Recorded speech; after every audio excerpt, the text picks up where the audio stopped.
Good day, grade nines. This is just an overall summary of what you are expected to know for grade 9 EMS. So I'm just going to do a basic overview of basically everything, from source documents to journals to the ledger, double entry principles, etc. So this is going to be quite a long video.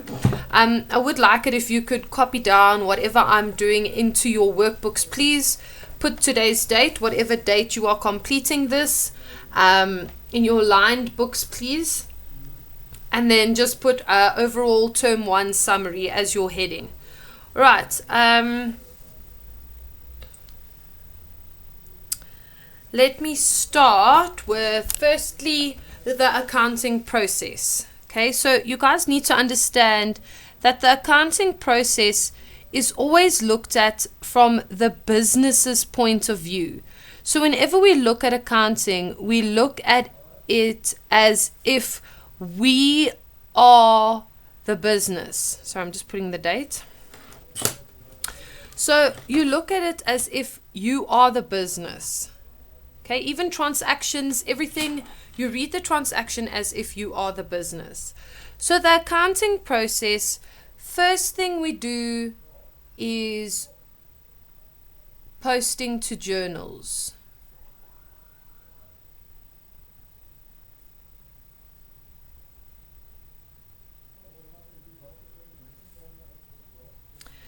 From the journals, we post to general ledger.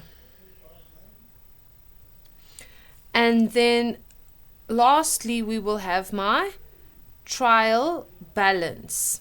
So you guys need to understand that process, that we first post from journals, then from journals we move through to general ledger, and from general ledger we move through to trial balance. Okay, so with my 2 journals that we've done, we've looked at a cash payments journal. So we've looked at CPJ. Okay, and your cash payments journal, this is where a business records all payments or purchases or purchasing, payment, purchasing, anything that the business pays or gives money to someone. A CPJ will always decrease my bank account. Decrease bank. So anything that's coming from the CPJ is decreasing your bank account because you are paying or taking money from the business's bank account. Okay. Your CPJ source document. Okay, you need to know this. Your source document, and this is also a clue to guide you as to which journal the transactions go to. So if it says issued a check, issued check, then you know, aha, that goes to the CPJ. Because my source document for a cash payments journal is a check counterfoil. Okay, you need to know that. Sometimes in transaction analysis, they ask you for a source document. Okay, so you need to know that for the CPJ. Okay, so that's for when I'm posting in my cash payments journal, my transactions, which are posted on a daily basis to my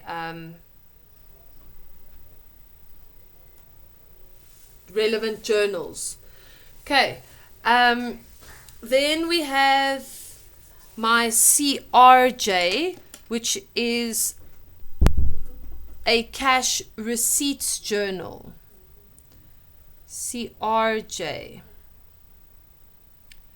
Okay, and now my cash receipts journal is for all money that the business is receiving. So this is something that is going to be increasing my bank account. Okay, because I am receiving money in my cash receipts journal. Okay, so just always think about that. Am I paying or am I receiving? Okay, so in a CRJ, this is where we record all money received. All money received. So rent income, money from services rendered, current income, capital contribution, anything that is going to increase the business's bank account. Increase the business's bank account. Okay, it increases bank. The source document here, source document used here is a duplicate receipt. Duplicate receipt. Why is it a duplicate? Because the customer has the original and the business keeps the duplicate receipt. So that is for things like rent income or anything where a receipt was issued. Remember that in my CRJ for sales, my document number is always, or my source document for sales is always according to the cash register roll. Okay, according to the CRR. So duplicate receipt or cash register roll. It could also be a deposit slip, because the owner is depositing money using a deposit slip into the business's bank account. So you need to read your transactions very carefully, grade 9s, when doing transaction analysis. Okay, so that's just a quick little run on journals. Okay, then general ledgers, grade 9s, I'm not going to go over that in detail. I did do it after your journals, so I'm going to do a quick rerun of it, or try and do a quick rerun of it. So in my general ledger,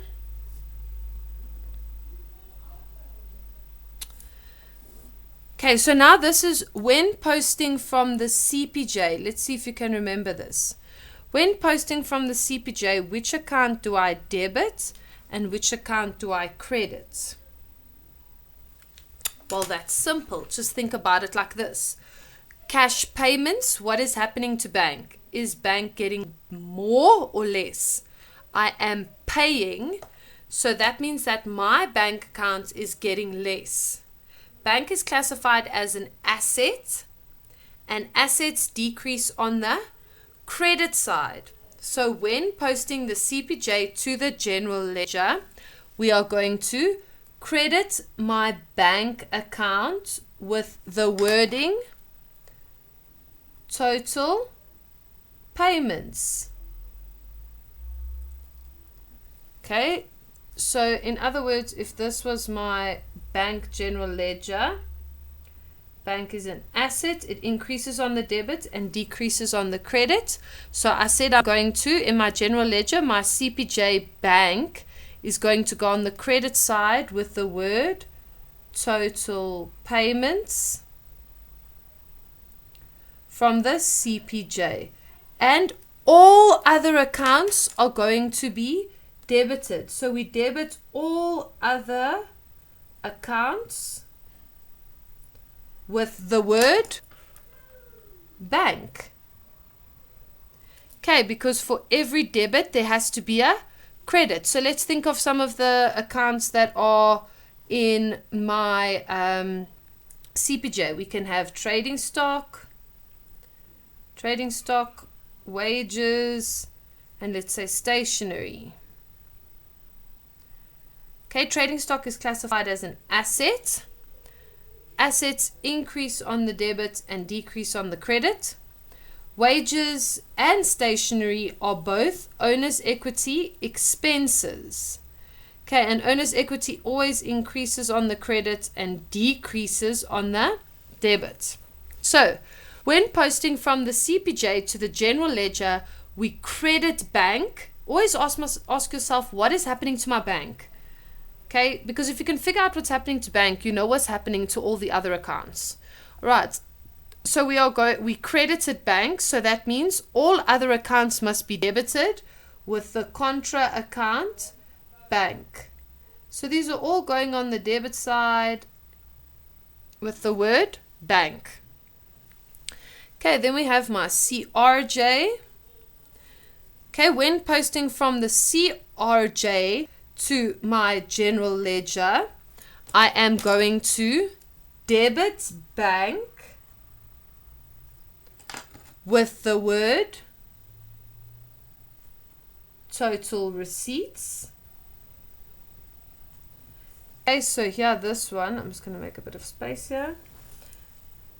When posting from the CRJ, so I just want to separate this a bit. When posting my CRJ, bank is an asset, increases on the debit, decreases on the credit, I'm going to debit bank. Because why? I'm posting from my cash receipts journal. So my bank is increasing. So my wording here is going to be total receipts from the CRJ. So we debit bank, and then what do we do to all other accounts? We credit all other accounts with the word bank. But now we have to remember that cost of sales is married to trading stock. So these two do their own thing. Their own little couple that do their own thing. Okay. Cost of sales is classified as owner's equity expense, and trading stock is an asset. Okay, so I said, yeah, I'm going to stop there quickly. So I said when posting from the CRJ, we debit bank with the word total receipts, and we credit all other accounts. So these are all the other things that appear or that could possibly appear in my CRJ. So that is sales, rent income, current income, capital, any other account that appears in my CRJ. Okay. These are all owner's equity incomes.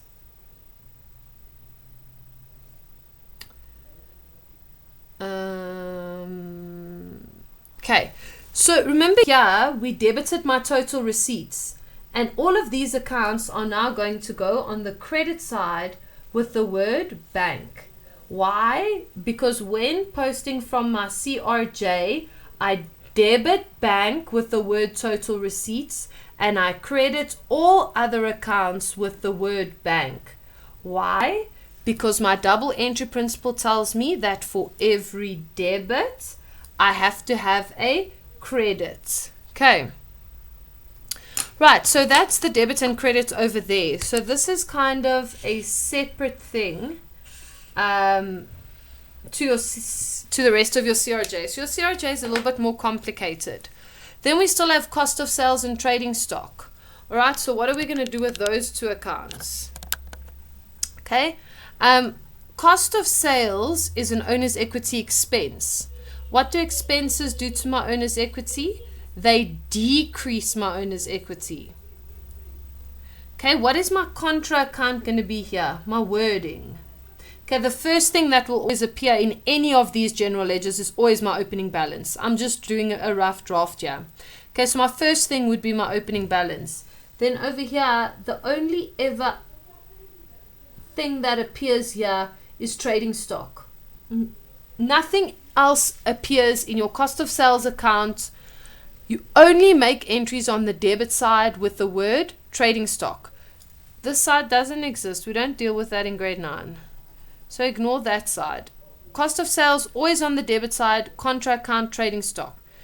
Okay, then trading stock, if I debited cost of sales with the word trading stock, I have to credit trading stock with the word cost of sales. Why?